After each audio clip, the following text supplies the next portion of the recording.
ఎన్నోసార్లు గురువుగారి బర్త్డే జరిగింది, ఇక్కడికి ఎన్నోసార్లు వచ్చాను. ఇప్పుడు వెనక నుంచి చూస్తాం తప్ప మాట్లాడే అవకాశం లేదు, అంటే అవసరం లేదు. కానీ వాళ్ళు మాట్లాడాల్సి రావటం కూడా బాధగానే ఉంది. తమ్ముడు కళ్యాణ్ చెప్పినట్టు పోటీలు పడి వచ్చేవారు. సో ఎప్పుడు గురువు గారితో ఉండే మాలాంటి వాళ్ళు పక్కకు తోసేసేవారు కూడా ఆ పోటీలో. వాళ్ళు ఇవాళ రాలేదు. చెప్తాంటే నాకు ఒకటి గుర్తొచ్చింది.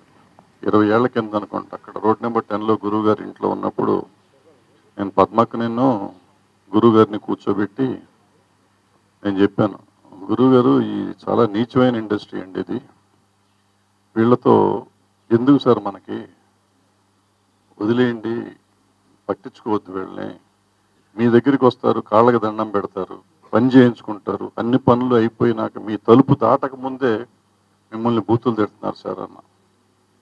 ఆయన ఒకటి చెప్పారు. పద్మక్క కూడా ఉంది, అవును నేను చెప్పాను బాబు, వింటలేదు ఈయన.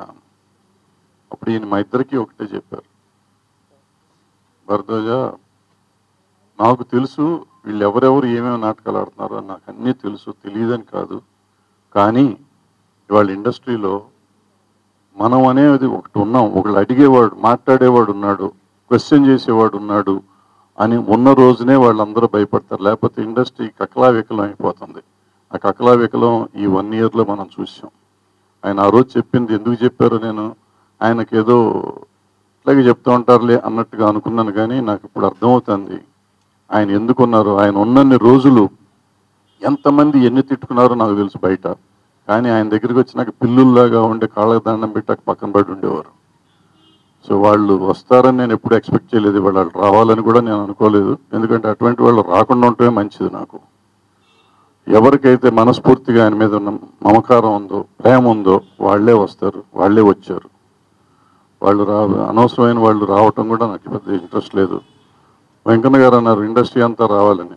ఎందుకండి, ఆయన ప్రేమించిన వాళ్ళు వచ్చి మాత్రమే దండేస్తానిక, కొబ్బరికాయ కొడతానిక, స్టిల్కి వాళ్ళు రాపోయినా నాకు బాధ లేదు. ఆయన నిజంగా ప్రేమించిన వాళ్ళు మాత్రం వస్తే చాలు. అట్లాగే వెంకన్న గారు చెప్పినట్టు సినిమా ఇండస్ట్రీ ఉన్నంతకాలం ఆయన తీసిన 150 సినిమాల్లో ఉన్న క్యారెక్టర్లు తప్ప కొత్త క్యారెక్టర్ ఎవడన్నా సృష్టించగలిగితే నాకు చెప్పమానండి. ఇప్పుడు కాదు, మన తర్వాత ఇంకో 20 తర్వాత 10 తరాలకు కూడా నేను ఛాలెంజ్ చేస్తాను. చేయలేం. 150 సినిమాల్లో ఎన్ని క్యారెక్టర్స్ వచ్చి ఉంటాయి, ప్రతి క్యారెక్టర్ మళ్ళీ సజీవమైన క్యారెక్టర్ అని ఉంటుంది. అలాంటి క్యారెక్టర్ సృష్టించిన ఆయన చరిత్ర ఎప్పటికీ మిగిలే ఉంటుంది. ఆయన ఎప్పుడూ మన మధ్య ఉంటారు. భౌతికంగా మన దగ్గర లేకపోయినా ఆయన మనలో మమేకమైపోయారు, సినిమా ఇండస్ట్రీలో మమేకమైపోయారు, సినిమా పంచాయతీల్లో మమేకమైపోయారు. ఇవాళ కూడా కళ్యాణ్ కానీ నేను కానీ ఇంకోళ్ళు కానీ ఎవరైనా ఏదన్నా ఒక పంచాయతీ వస్తే చేయాలంటే ఆ గురువు గారు ఇలా చేసేవారు అనుకునే మేము చేయాలి తప్ప మేము సొంత ఐడియాలతో మేమేం చేయగలిగే పరిస్థితి లేదు. మేమే కాదు, ఎవరైనా కానీ చాలామంది ఉన్నారు చేసేవాళ్ళు. వాళ్ళు అటువంటిదంతా ఆయన మార్కు లేకుండా ఇక్కడ ఏది జరగదు. ఇకపోతే అకాడమీ ఇవాళ ఓపెనింగ్. అకాడమీ గురువు గారు చాలా ఉండేది, కొత్త వాళ్ళని తీసుకురాయన. మొదటి సినిమా స్వర్గం నరకం నుంచే ఆ పద్ధతిలో వచ్చారు ఆయన. సో కొత్త వాళ్ళని తీసుకొస్తానికి ఈ ఆర్గనైజేషను అకాడమీ ఎంత బాగా చేస్తుంది, ఏమి చేయాలి. అలాగే కళ్యాణ్ చెప్పిన షార్ట్ ఫిల్మ్ కాంటెస్ట్లు దీంట్లో పెట్టుకుని దాన్ని ఎలా చేయాలి. గురువుగారు ఉన్నప్పుడే షార్ట్ ఫిల్మ్ కాంటెస్ట్లు మొదలెట్టాం. దాన్ని ముందుకు తీసుకెళ్ళటానికి మన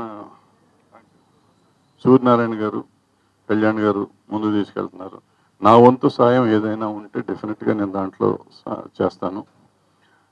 ఇది గురువు గారి ఆశయాల్ని మాత్రమే ముందుకు తీసుకెళ్తానికి ఈ అకాడమీ ఉంటుంది అని నేను నమ్ముతున్నాను.